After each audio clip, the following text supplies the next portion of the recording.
De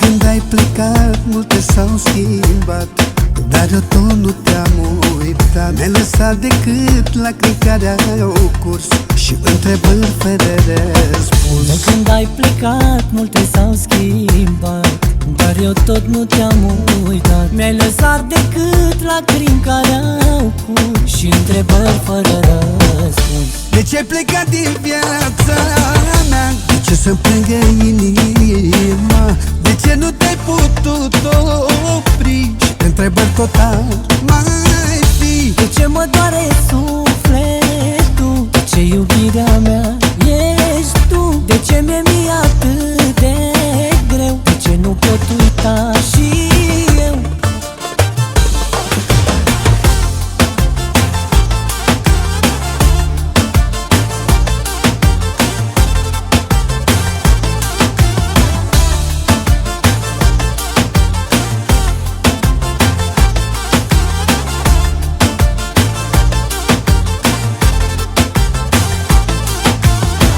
Fiecare zi trece ca un an de când eu nu te mai am. Spune-mi tu de ce toate clipele acum trec ca zilele. Fiecare zi trece ca un an de când eu nu te mai am. Spune-mi tu de ce toate clipele acum trec ca zilele.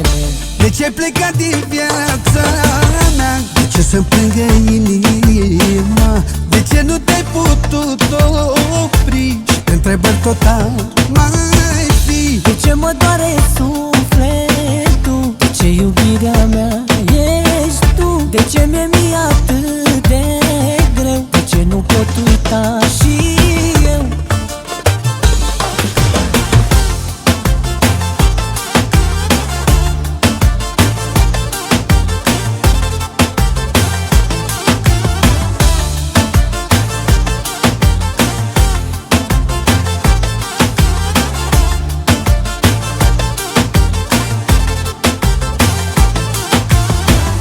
De ce ai plecat din viața mea? De ce să-mi plângă inima? De ce nu te-ai putut opri? Și întrebări total mai fi. De